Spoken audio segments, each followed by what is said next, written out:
ஸ்ரீமத் வால்மீகி ராமாயணம் கிஷ்கிந்தா காண்டம் chapter 47. Sugreevan அனுப்பிய வானர படை தலைவர்கள் எல்லாரும் சீதா தேவியை கண்டுபிடிக்கணும் அப்படிங்கிற ஒரே குறிக்கோளோட உலகத்தின் பல திசைகளுக்கும் புறப்பட்டு போனார். அவர்களுக்கு இது ஒரு சாதாரணமான தேடல் இல்லை. ஸ்ரீ ராமபிரானின் இதயமாக இருக்கக்கூடிய சீதா தேவியை மீட்டு கொண்டு வரும் ஒரு தெய்வீக பணி. அதனால ஒத்தரும் தங்களுடைய முழு ஆற்றலையும் அர்ப்பணித்து செயல்பட ஆரம்பித்தார். அவர்கள் போன இடங்கள் எளிதில் அணுகக்கூடிய பகுதிகள்லாம் இல்ல. உயர்ந்த மலைகள், அடர்ந்த காடுகள், பெரிய நகரங்கள், ஆழமான நதிகள், கடற்கரை பகுதிகள், மனிதர்கள் வசிக்கும் நாடு, மக்கள் போகவே முடியாத சில வனாந்தரங்கள், இப்படி ஒரு இடத்த கூட அவ விட்டு வைக்கல. எங்கேயாவது சீதாதேவி இருக்கக்கூடும் அப்படிங்கிற எண்ணத்தோடையே ஒத்தரும் ஒவ்வொரு இடத்தையும் நுணுக்கமாக ஆராய்ந்து பார்க்கிறார். சுக்ரீவன் முன்பே விவரித்திருந்த பகுதிகள் அனைத்தும் அவர்களின் தேடலுக்குள்ள வந்துடுத்து. பெரிய குகைகள், இருண்ட பள்ளத்தாக்குகள், அடர்ந்த புதர் பகுதிகள், கொடிகள் பின்னி பிணைந்து வழியே தெரியாத காட்டுப்பகுதிகள் ஆகிய எல்லாவற்றிலும் அவ நுழைஞ்சு பார்க்கிறார். சாதாரண மனிதர்களால் செல்ல முடியாத இடங்களிலும் அவெல்லாம் தேடி பார்க்கிறா. சில இடங்கள்ல பயங்கரமான விலங்குகள்லாம் இருக்கு, சில இடத்துல விசித்திரமான உயிரினங்கள் இருக்கு, சில பகுதிகள் ரொம்ப ஆபத்தானதா இருந்தது. இருந்தாலும் வானரர்கள் தங்களுடைய பணியை எந்த காரணத்துக்காகவும் நிறுத்தல. சீதையை தேடணும் அப்படிங்கிற ஒரே உறுதிதான் அவளுடைய மனசுல தொடர்ந்து இருந்து கொண்டே இருந்தது. பகல் முழுவதும் தேடலில் ஈடுபட்ட அவர்கள் இரவு நேரத்துல ஓய்வு எடுக்கிறதுக்காக மரங்கள் நிறைந்த பகுதிகளை தேர்ந்தெடுத்திருந்தார்.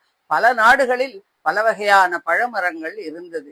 அதுல இருக்கக்கூடிய கனிகளை உண்டு தங்கள் உடல் களைப்பை போக்குகிறார். மறுநாள் மறுபடியும் அதே உற்சாகத்தோடு மறுபடியும் தேடுறதுக்கு ஆரம்பிக்கிறார். இப்படி நாட்கள் பல நகர்ந்து போச்சு.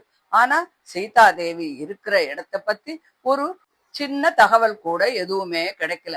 சுக்ரீவன் குறிப்பிட்டு சொல்லி இருந்த அந்த 1 மாத காலகெடு முடிஞ்சு போச்சு. அதுக்கப்புறம் பல திசைகளுக்கு சென்றிருந்த வானர தலைவர்கள் மறுபடியும் பிரஸ்ரவண மலையை நோக்கி திரும்பிட்டார். அவர்களுடைய முகத்துல ஒரே சோர்வு. ஏன்னா அவர்கள் முழுமையாக முயற்சி பண்ணி இருந்தாலும் கூட எதிர்பார்த்த வெற்றியை அவளால அடையறதுக்கு முடியல. இருந்தாலும் அவர்கள் தங்கள் கடமையை நேர்மையாகத்தான் பண்ணினார். முதல்ல கிழக்கு திசைக்கு சென்ற வினதன் திரும்பி வரான். அவன் போன இடமெல்லாம் தேடி பார்த்தான். மலைகள், காடுகள், நதிகள், நகரங்கள் எல்லாத்தையும் தேடி பார்த்தான். ஆனா சீதா தேவிய பார்க்க முடியல.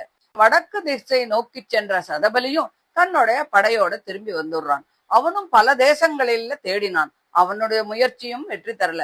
மேற்கு திசையை தேடி ஆராய்ந்த சுஷேணனும் அயராது 1 மாதம் தேடியும் எதையும் கண்டுபிடிக்க முடியல. கடைசியில சுக்ரீவன் கிட்ட வந்துடுறான். பிரஸ்ரவண மலையில ராமனும் சுக்ரீவனும் உட்கார்ந்திருக்கா. அங்கு வந்த சுஷேணன் முதல்ல பணிவோட வணங்குறான். அதுக்கப்புறம் தாங்கள் செய்த தேடல் பற்றிய அறிக்கைகளை எல்லாம் சொல்றான். நீங்கள் சொன்னபடி எந்த இடத்தையும் நாங்கள் விடல. மலை, காடு, நகரம், நதி, கடலோர பகுதிகள், மக்கள் வாழற இடம், குகைகள், புதர்கள், ஆபத்தான பகுதிகள், கடினமான மலை பகுதிகள் எல்லாத்தையும் தேடி பார்த்தோம். மிகப்பெரிய உயிரினங்கள் வாழும் இடத்துல கூட தேடினோம். ஆனால் எங்கேயுமே சீதா தேவியை கண்டுபிடிக்க முடியலையே அப்படின்னு சொல்றான். இப்படி அவன் சொல்லும் போது அவங்கிட்ட ஒரு பெரிய வருத்தம் இருந்தது. ஆனா அதை விட ஒரு நம்பிக்கையும் இருந்தது. ஏன்னா எல்லா வானரர்களும் ஒரே மாதிரியானவர்கள் அல்ல அப்படிங்கிறத அவன் நன்னா தெரிஞ்சுட்டு இருந்தான். அவர்களுள் ஒருவன் தனித்துவமானவன். அவன் வெறும் பலசாலி மட்டுமல்ல, உயர்ந்த குணம், தெளிந்த அறிவு, அசைக்க முடியாத பக்தி, அஞ்சாத தைரியம், சாமர்த்தியம் ஆகிய எல்லாம் சேர்ந்த ஒரு மகா புருஷன். அந்த மாமனிதன் தான் ஹனுமான். ஆனால் சுஷேணன் சுக்ரீவன் கிட்ட ரொம்ப நம்பிக்கையோட சொல்றான். சீதா தேவி எந்த திசையில் கொண்டு செல்லப்பட்டாலோ அதே திசையை நோக்கித்தான் வாயு புத்திரனான ஹனுமான் போயிருக்கான். உயர்ந்த குணங்களும் தெய்வீகமான மனமும் கொண்ட அந்த மகாத்மா கண்டிப்பாக சீதா தேவியை கண்டுபிடிச்சிருவான். இந்த வார்த்தைகள் வெறும் பாராட்டு அல்ல, அது ஹனுமானோட உண்மையான மகிமையை வெளிப்படுத்தக்கூடிய ஒரு தீர்க்க தரிசனம்தான். மற்றவர்கள் தேடியும் காண முடியாத இடத்தை பக்தியால் நிரம்பிய ஹனுமான் கண்டுபிடிக்க போறான் அப்படிங்கிறத சுஷேனன் உள் உணர்வால அவன் தெரிஞ்சுட்டு இருந்தான். ஏன்னா உலகில் சில செயல்கள் வெறும் வலிமையால மட்டும் நிறைவேறாது. அது பகவத் கிருபையாலும் தூய பக்தியாலும் மட்டும்தான் நிறைவேற முடியும். அந்த அருள் முழுக்க முழுக்க நிறைந்தவன் ஹனுமான் தான்.